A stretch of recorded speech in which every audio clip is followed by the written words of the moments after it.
nous avons ainsi prié, nous disons Amen. Est-ce qu'on peut acclamer Jésus et acclamer le Seigneur? Est-ce que je peux encore acclamer Jésus plus fort que ça? Hein? Plus fort que ça. Gloire à Dieu, gloire à Dieu. Nous pouvons nous asseoir. Merci à la chorale. Merci à Jésus. Merci à toi aussi qui est présent dans ces programmes. Amen. Nous passons directement dans les messages. Tu prends ta Bible, tu prends les carnets. Je me pose des questions quand je suis en train de défiler. Est-ce que je dois encore retourner en arrière? Il nous reste peut-être des dimanches pour clôturer le séminaire et l'enseignement. Amen. Que le Seigneur me fasse grâce pour qu'on puisse récupérer nos bien-aimés qui sont venus nous rejoindre aujourd'hui et arriver ensemble dans un terrain où nous allons tous décoller. Amen. On pourra nous afficher les termes, les pardons et la liberté. Gloire à Jésus. Amen. Amen. Nous étions en train d'expliquer pourquoi nous avons parlé du pardon. Nous avons parlé du pardon parce que Dieu a besoin de nous donner la liberté. Amen. Cette liberté que Jésus était venu accomplir ici-bas sur la terre. Amen. Nous avons dit dans Luc chapitre 4, les versets 18 et 19, Jésus présentait son cahier des charges. Jésus montrait son plan d'action, la mission qu'il était venu accomplir. Amen, amen, amen. Jésus était venu avec une vision et une mission. Amen. La vision, c'était de mourir à la croix, où l'objectif de sa venue, c'était de mourir à la croix pour racheter l'homme. Mais hormis le Seigneur, l'objectif de sa venue, il avait aussi, le Seigneur, une mission à accomplir pendant 3 ans.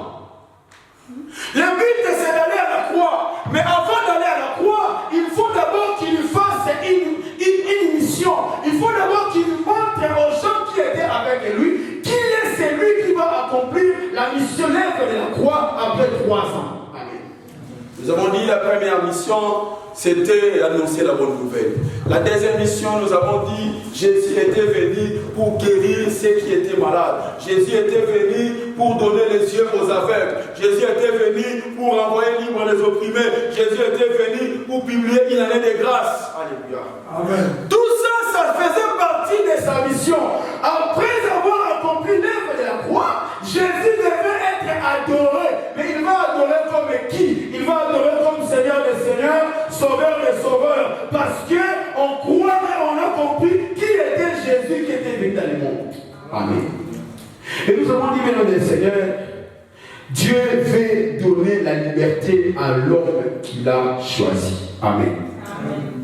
Et nous avons dit, mesdames et Seigneurs, lorsque l'homme est captif, lorsque l'homme est opprimé, lorsque l'homme est accablé, cet homme vit selon les limites imposées. On lui a imposé des limites. Toi, tu iras là-bas, là-bas, tu n'iras pas. Satan va avoir le contrôle sur sa vie afin de manipuler ses actions. Amen. Nous avons dit cette personne, même le Seigneur, est une personne qui est sous l'autorité de Satan. J'avais dit, mesdames et Seigneur, il ne faut jamais accepter que tu sois manipulé. Il faut que tu sois libre. Amen. Même lorsqu'il est question de donner, je l'avais dit hier, le dimanche, il faut donner librement selon ton cœur. Amen. Il ne faut pas que tu sois influencé, que tu ne puisses pas avoir des contraintes, que tu ne puisses pas avoir, même le Seigneur, des murmures. La parole me dit, faites toutes choses sans murmure ni hésitation. Amen. Ça prouve que vous êtes libre. Amen. Et nous avons dit pourquoi Satan rend les hommes captifs. Pourquoi Satan impose des limites dans la vie des hommes. C'est seulement nous parlons aux personnes qui sont croyantes, aux gens qui sont dans la chrétienté, aux personnes qui connaissent Jésus comme Seigneur et Sauveur. Nous avons expliqué Jaébet. Jaébet était le plus considéré d'entre ses frères. Cet enfant est né dans une famille qui était considérée. Il était considéré parce il avait des limites dans sa vie. Amen. Malgré qu'il craignait Dieu, malgré qu'il était bon devant le Seigneur, mais il avait des limites dans sa vie. Jusqu'au jour où il reçoit la conscience. Jusqu'au jour où il se rend compte que non, cette vie doit changer. Amen.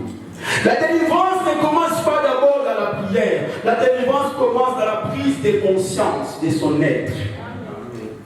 Il faut d'abord que tu puisses prendre conscience que non, il faut que je sorte de cette situation. Il faut que je sorte de cette vie. Il faut que cette situation s'arrête. L'enfant prodigue continuait à manger la nourriture avec les pauvres. Jusqu'au jour où il a pris conscience. Il dit, j'ai un père qui a des serviteurs. J'ai retourné. Alléluia. La femme de perte de sang, c'est le jour où elle a pris conscience. Oui, j'ai tellement dépensé d'argent. J'ai tellement dépensé d'énergie. Mais j'irai maintenant vers cet homme Jésus. Je toucherai les pans de sa robe. C'est la prise de conscience qui a déclenché, mesdames et Seigneur, la foi afin de ramener le miracle dans sa maison.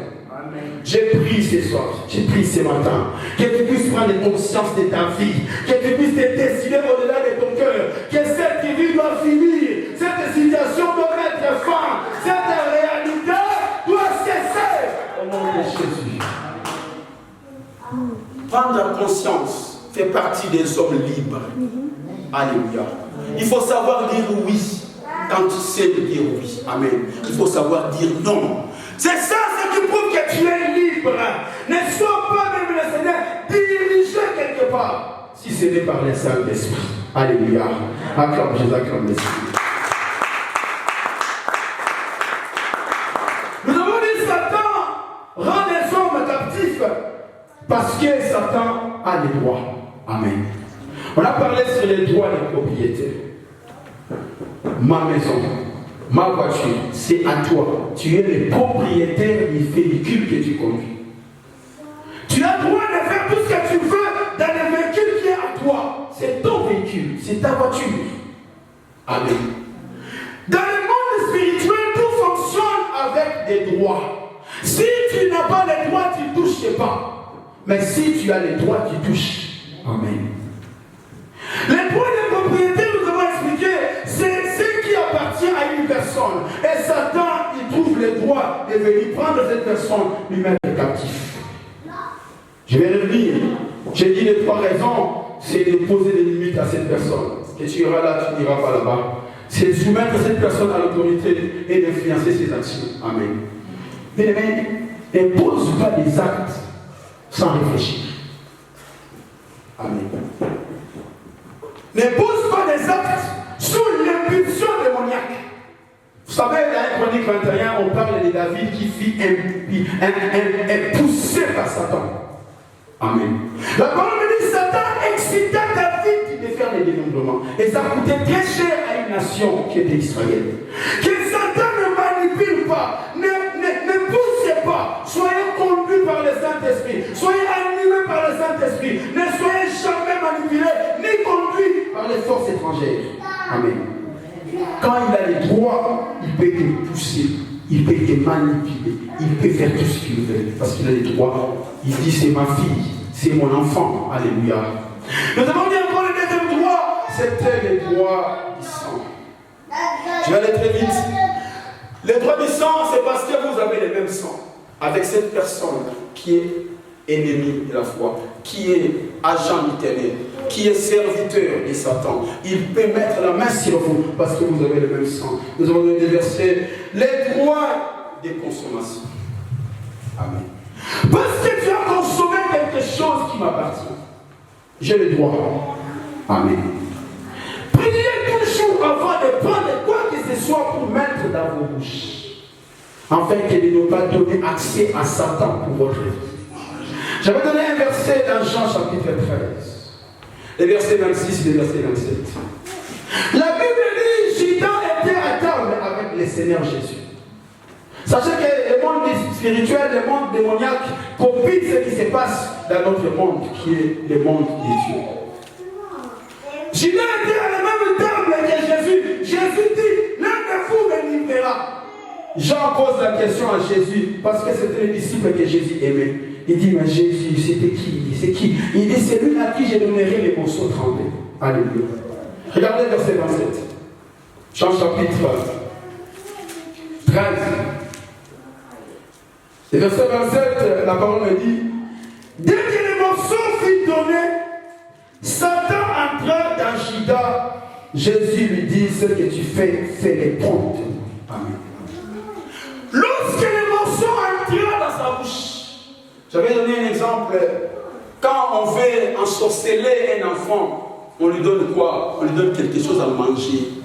Parce qu'ils savent que dès que le morceau va entrer, Satan aussi entrera. Parce qu'il va avoir les droits. Parce que le morceau, c'est un morceau envoûté. Amen. Amen. Beaucoup de gens se retrouvent aujourd'hui captifs parce qu'ils ont mangé des choses envoûtées, des choses qui n'étaient pas normales, des choses qui étaient démoniaques, et cela conduit à leur vie dans la prison. Amen. Le quatrième droit, nous avons dit, mais c'est le droit des sûrs. Ce que vous percevez, soyez sûr que ça provient de vous. Amen. Une personne qui a utilisé son argent, s'il n'est pas spirituel, s'il est mauvais, il peut te mettre en prison parce qu'il a les droits, c'est son sueur. Amen. Regardez un verset dans Matthieu chapitre 18, verset 29, verset 3. Cet homme, comme il avait la tête, de son compagnon, cet homme devait supplier l'autre. Il dit, laisse-moi ne fût qu'un moment. Mais son compagnon les jeta en prison. Je pense que c'est ça. Trouve-moi Matthieu chapitre 18. Le verset 30. Verset 29. Son compagnon se jetant à terre, les suppliait disant, aie patience envers moi, je te payerai. Mais l'autre ne voulut pas et il alla les jeter en prison. Pourquoi il a pu jeter son compagnon en prison? Parce qu'il avait son droit, il avait son sueur, son argent. Amen. Soyez sages. Un jour, j'ai prié là-bas derrière à une personne qui était venue à l'église. La personne m'a dit, papa, j'étais en prière en ligne, un prophète me dit de faire une offrande à cause de ma situation. J'ai dit, ok, je dis quoi? Viens, on va prier. Pendant que je priais pour cette offrande que maman me donnait, l'oreille droite me parlait, qu'elle ne mange pas cet argent. C'est un argent maudit. J'ai dit amen, j'ai pris l'enveloppe, j'ai donné au frère qui est derrière. J'ai dit, tiens-moi cette enveloppe, je ne sais pas qu'est-ce qu'il y a dedans. Je ne l'ai jamais vu, je ne l'ai jamais touché.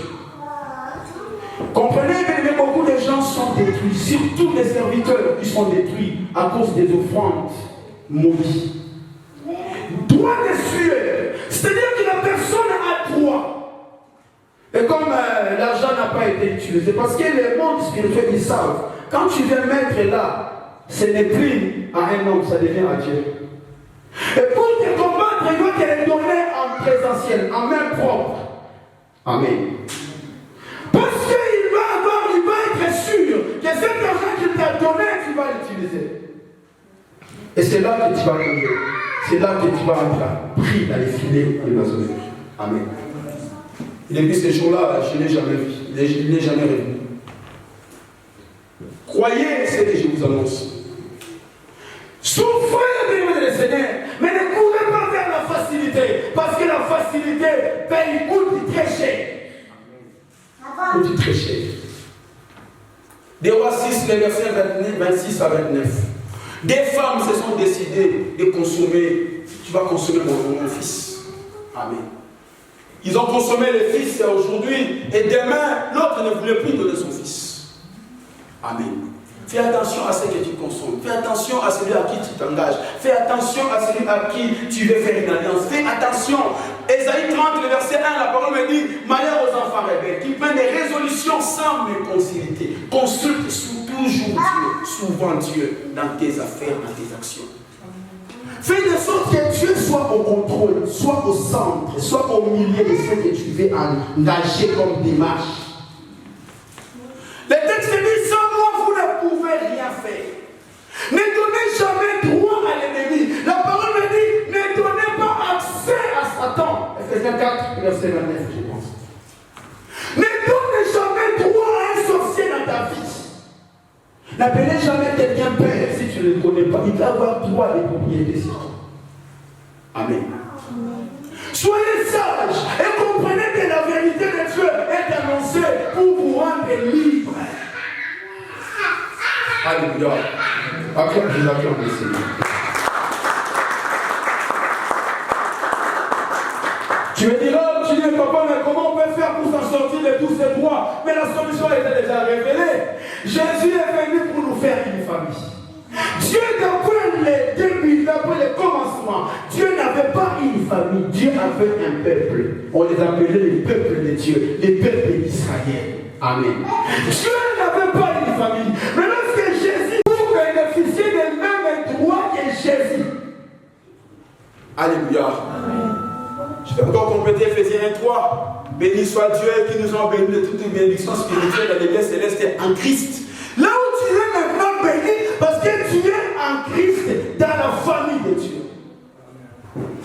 Et qu'est-ce qui se passe?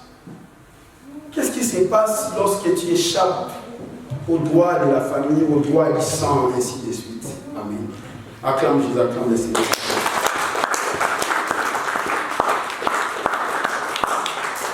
Lorsque maintenant, bien le Seigneur, tu échappes à tous ces droits, bien le Seigneur, il faut savoir une vérité. Satan, quand tu échappes sous son contrôle, il va chercher à comprendre pourquoi tu as échappé. Amen. Alléluia.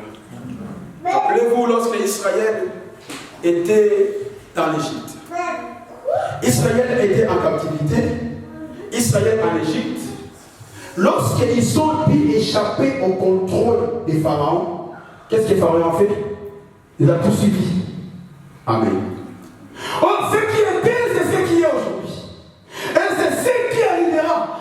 Bien écoutez, bien le Seigneur. Lorsque, bien le Seigneur, tu deviens enfant de Dieu, tu dois préserver cet héritage. Amen. C'est là maintenant tu deviens indépendant, indépendante. C'est là maintenant où, bien le Seigneur, tu commences à vivre non selon les droits, les limites imposées, mais tu commences à vivre selon ce que Dieu veut de toi. Tu commences à vivre maintenant les plans parfaits de Dieu. Amen. Que Dieu te fasse grâce. Que tu vives selon les plans parfaits de Dieu. Même si tu vas manger, bien aimé, un pain avec, je ne sais pas, boire un thé, mais que cela soit selon les plans parfaits de Dieu. Alléluia. Ne vive pas selon ce que l'ennemi veut t'imposer. Mais refuse à ce que Satan puisse te surcharger. La parole me dit un jour David voulait aller combattre les Philistins. Saoul a pris ses vêtements, il s'est habillé David. David a voulu essayer de marcher. La parole me dit David a dit non, je ne suis pas accoutumé. Il s'en débarrassa. Il faut s'en débarrasser de toutes les situations où tu sais que ça ne provient pas de Dieu. Ça ne provient pas de moi. Tu les débarrasses. Alléluia. Lorsque, bien le Seigneur, tu deviens enfant de Dieu, n'oublie jamais que l'ennemi va te réclamer. Amen. Lorsque Israël sortit de l'Égypte, Pharaon a poursuivi pour réclamer Israël de retourner. Satan ne réclame pas une personne en prison captive. Non. Satan réclame une personne qui était en prison et qui est sortie et qui est libre. C'est comme l'histoire d'un chasseur qui va aller chercher du gibier, il met son piège. L'animal qui va se retrouver dans le piège, le matin quand il va arriver, quand il voit cet animal, il ne va pas le toucher. Il sait que ça c'est déjà dans mon piège. Il va s'en occuper, peu importe le temps, il sait qu'il est dans mon piège. Il ne va jamais s'en occuper. Mais il va aller chercher des animaux qui sont libres pour les ramener à lui. Amen. De la même façon, l'ennemi ne cherche pas des personnes qui sont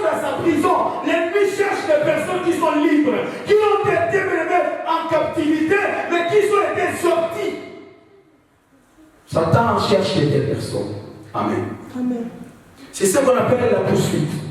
Tu peux voir, tu dis, mais non, je pense que ces derniers moments, en tout cas, tout le monde cherche à me rencontrer. Mais tu ne sais pas si c'est la poursuite. Amen. La première rencontre, on va lire un texte dans 2 Rois. 2 Rois, chapitre 4.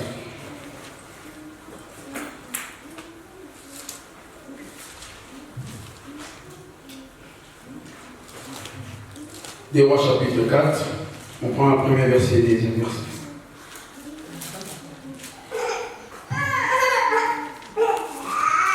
J'ai dit au nom du Seigneur Jésus-Christ. Une femme d'entre les femmes des fils des prophètes cria à Élisée en disant, ton serviteur, mon mari, est mort. Et tu sais que ton serviteur craignait l'Éternel. Or, le créancier est venu pour prendre mes 2 enfants et en faire ses esclaves. Élisée lui dit, que puis-je faire pour toi? Dis-moi, qu'as-tu à la maison? Elle répondit, ta servante n'a rien du tout à la maison qu'un vase d'huile. Amen. On prend rapidement Luc chapitre 22, les versets 31. Luc chapitre 22. Verset 31.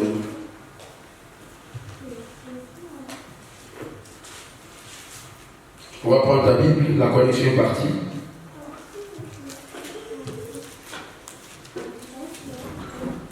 Il est écrit, le Seigneur dit, Simon, Simon, Satan vous a réclamé pour vous cribler comme les fromeaux.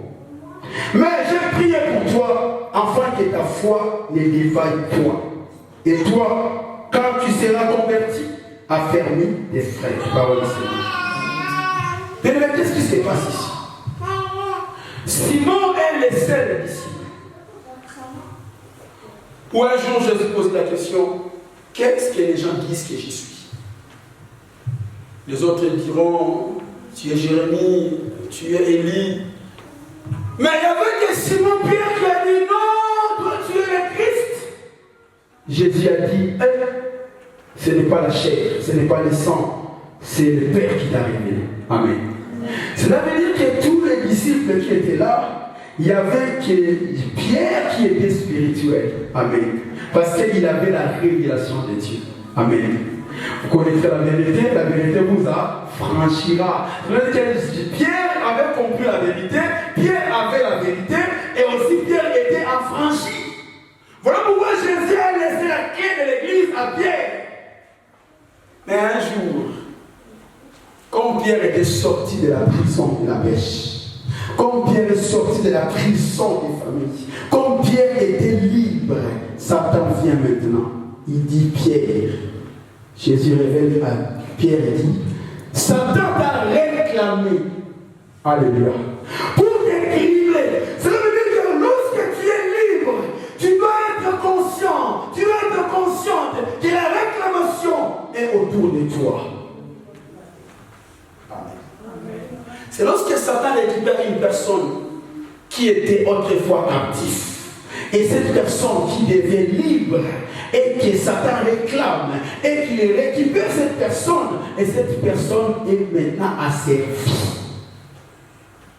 Peut-être le temps me manquerait, mais je te parlerai le dimanche prochain sur l'asservissement. Lorsque tu perds, même le Seigneur, la position que Dieu t'a donnée, toi qui étais autrefois captif, et que Jésus t'a libéré, sache que Satan te réclame. Il dit, Pierre, Satan t'a réclamé pour t'écribler. Mais quelle était la solution? Jésus dit, j'ai prié pour toi. Ça veut dire que la solution, la remède pour gagner face aux réclamations, c'est la prière. Jésus dit, j'ai prié pour toi. Ça veut dire que si Jésus ne priait pas, Pierre allait être fait quoi? Réclamer. Amen. Voilà pourquoi tu vois d'ici la femme qui avait des enfants. Les créanciers viennent maintenant pour faire ces 2 enfants des esclaves. Amen. Cela veut dire quoi? Prendre ces 2 enfants, les remettre en prison. C'est quelqu'un comprend. Amen. cette maison, il y vient pour prendre les 2 enfants pour les faire des esclaves. Tu sors de la prison. Quand l'ennemi te réclame et qu'il te prend, soit il te rend captif, soit il te rend esclave, soit il te rend asservi. Tu seras asservi. C'est là où on parle de l'esclavagisme, où on parle de la servitude. Amen. Maintenant, écoutez, cette femme n'avait pas rien de trop. Cette femme dit au prophète, il dit, homme de Dieu, je n'ai qu'un vase et cela veut dire que ce qui a empêché la réclamation puisse avoir son lieu, la réclamation puisse se faire, la femme puisse perdre les enfants, c'était les vases vides. Or, lui que nous parlons, ce n'est rien d'autre que l'onction. Alléluia. Acclame Jésus, acclame le Seigneur. Jésus dit, l'Esprit du Seigneur est sur moi et il m'a oint. Ça veut dire que le Saint-Esprit, lorsque tu es en prière, le Saint-Esprit déverse l'onction. Et c'est lui-là qui va te rendre libre. La parole me dit, l'onction brise les chaînes. Et l'onction vient de la prière. L'onction ne vient pas à autre chose. L'onction qui est lui-même provient de la prière. Lorsque tu te mets en prière, tu vas tenter de gagner face aux réclamations. Malheureusement, nous avons des croyants qui déclarent être libres, mais qui refusent de prier. Alléluia. Les disciples, Jésus leur avait dit, ne sortez pas, attendez le Saint-Esprit. Parce que Jésus savait, je les ai rendus libres, mais s'ils n'ont pas la vie de prière, ils vont retourner dans le judaïsme. Voilà pourquoi lorsque le Saint-Esprit descendit, ils sont sortis, la réclamation est arrivée. C'est la persécution. La persécution commence. Tu verras dans Actes chapitre 4, les versets 19, verset jusqu'à 23, les apôtres commencèrent à prier. C'était leur premier mouvement de prière. Lorsqu'ils ont prié, c'est ainsi que l'onction descendit. C'est ainsi qu'ils furent tous remplis du Saint-Esprit. Et la parole me dit, ils annonçaient la parole avec assurance. Peut-être que tu es réclamé aujourd'hui, parce que tu es en Europe. Tu es sorti des lois familiales. Peut-être que tu es le seul ou la seule d'être un étranger. Alléluia. Or, la loi imposée dans la famille, c'est que personne ne sortira, personne n'ira loin, et que toi tu es sorti. Sache que la réclamation est là pour te retourner là-bas. Voilà pourquoi tu verras dans tes songes, tu es toujours là-bas. Papa, je voyais, j'étais encore là-bas. Oh, dans notre parcelle familiale. Toi, tu vis ici. Toi, tu dois rêver ici. Alléluia. Eh, papa, je ne comprends pas. Mais parce que tu es réclamé. Mais la solution pour gagner, c'est la prière. Parce que la prière est dans l'onction. Et l'onction impose à l'ennemi de ne pas toucher. La Bible dit ceci. Ne touchez pas. Ah, mais... C'est ça. Ce n'est pas un verset réservé au pasteur, j'ai toujours dit ça, je le redis encore. Ce n'est pas un verset réservé aux hommes de Dieu. Non, à tout enfant de Dieu qui prie beaucoup et que Dieu déverse l'onction sur eux. Amen. Tu ne seras pas touché parce que tu es dans l'onction de Dieu. Alléluia. Amen. Acclame Jésus, acclame le Seigneur. Bien-aimé, souvent, les gens se mettent dans le sommeil spirituel. Tu peux tout oublier. Tu viens. Un enfant de Dieu, quand il marche, ce n'est pas avec le Seigneur. Ce qui me reste à franchir, mais c'est là où il vient qui compte. Beaucoup veulent le Seigneur, regarde les chemins qu'il reste à parcourir. Mais il faut regarder d'où tu viens. Il faut avoir les rétroviseurs. Regarder en arrière. Si tu n'as pas les rétroviseurs, il y aura l'accident. Amen.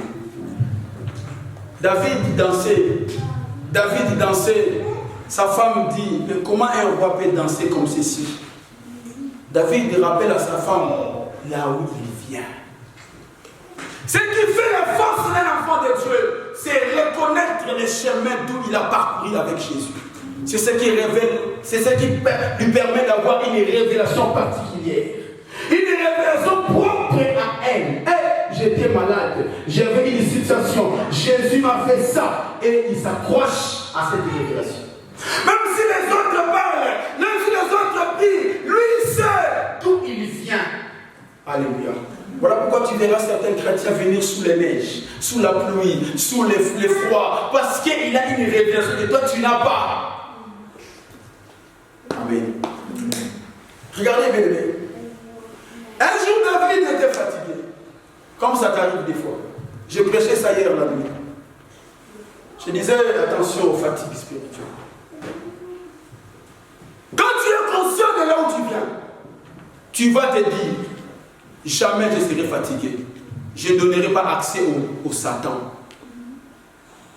David, un jour, il était fatigué. 2 Samuel chapitre 21, versets 15 à 17.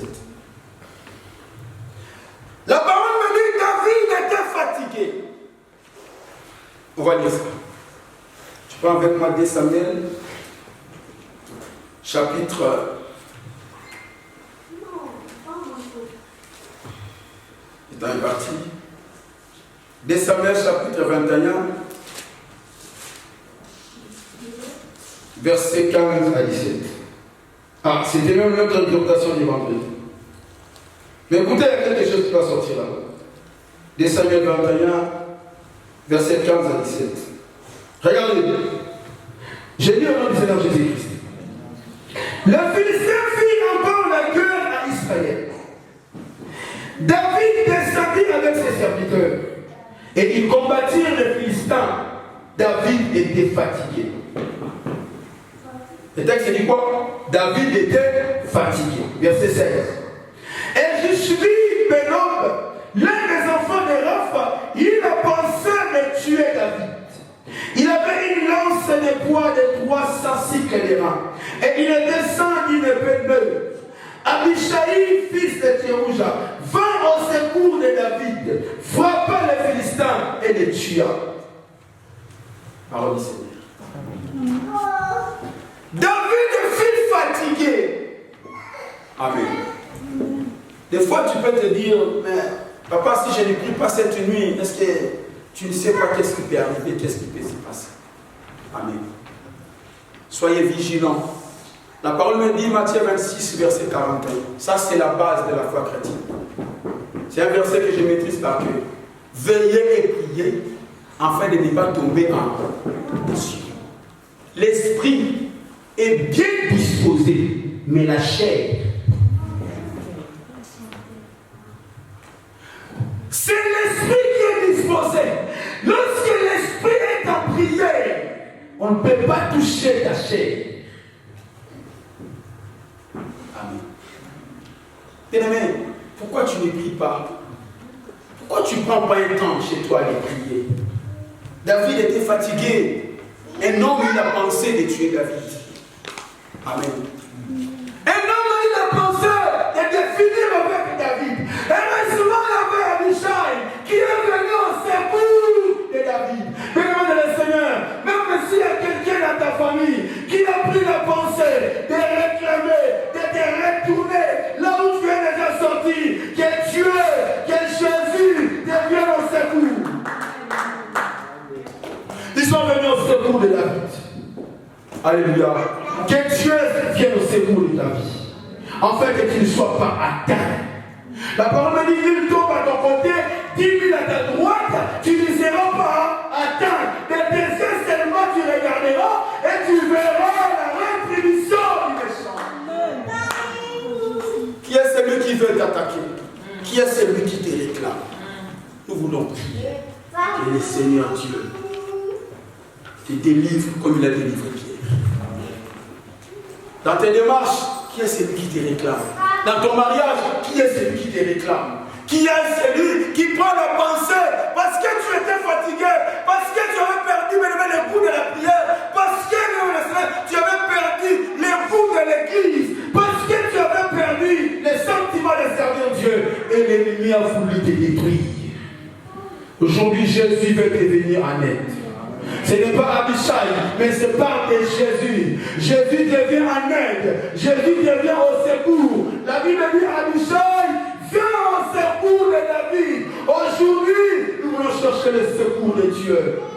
La parole m'a dit, je lève mes yeux vers la montagne. Il me viendra le secours. La vraie montagne, c'est Jésus. Il y a plusieurs montagnes, mais il y a une seule montagne. C'est la montagne de Jésus qui sauve. Est-ce que tu peux acclamer Jésus? Que Dieu bénisse sa parole. Que Dieu bénisse sa parole. Tu peux te lever. Nous voulons prier ensemble.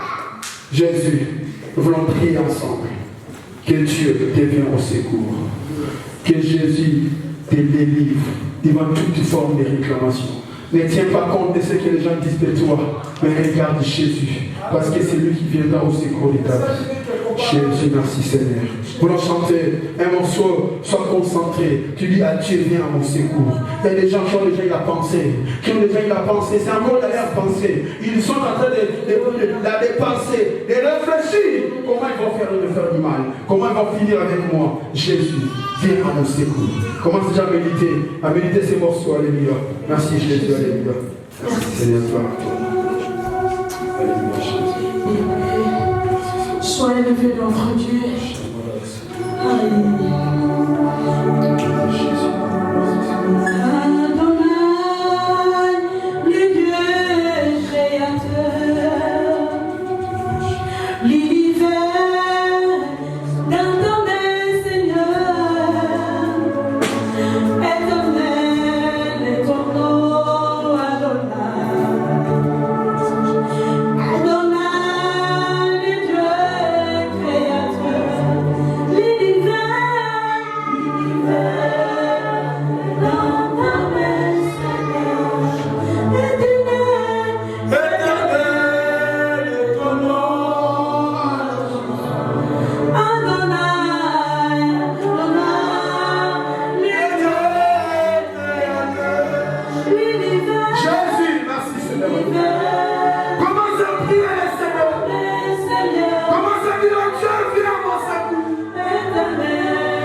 Me voici. Seigneur, tu as prié pour Pierre. Moi aussi. Moi aussi, tu dis à Dieu, moi aussi, je suis réclamé. Dis à Dieu, ma situation de santé est réclamée. Dis à Dieu, mon mariage est réclamé. Dis à Dieu, mes enfants sont réclamés. Dis à Dieu, mon travail est réclamé. Dis à Dieu, parle à Dieu maintenant. Ton mariage est réclamé. Dis à Dieu, tes enfants sont réclamés. Commence à prier. Commence à prier, alléluia. Au nom de Jésus, merci Seigneur. Jésus, je viens vers toi, Seigneur. Alléluia, merci Seigneur. Père Céleste, Jésus, tiens moi la main, Seigneur. Je me fais de ton aide, Seigneur. Je m'étais sur la Jésus. Oh Père, merci. Alléluia. Alléluia, Jésus. Alléluia, Jésus. Commence à prier, mes commence à prier à Jésus. Alléluia.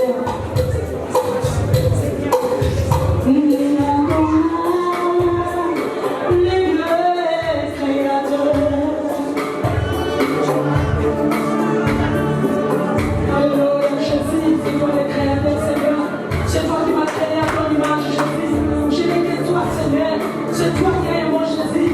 Oh, Jésus, mes mains sont relevées, c'est ma fini. Auprès de toi, Seigneur, je sais que tu es bon. Fais-moi ta grâce, Seigneur. Jésus, fais le bon, Seigneur. Jésus, fais le bon, Seigneur. Jésus, Jésus. Oh, ta grâce, Seigneur, me nourrit, Seigneur. Que ta grâce me reconnaisse cet après-midi, Seigneur. Tu vas prier maintenant. Tu envoies les soins de moi.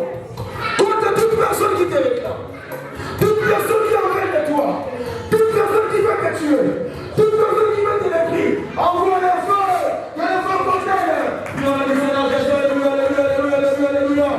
Dans le nom puissant de Jésus, Seigneur, ouvre-moi, Seigneur. La parole est laisse, au nom de Jésus.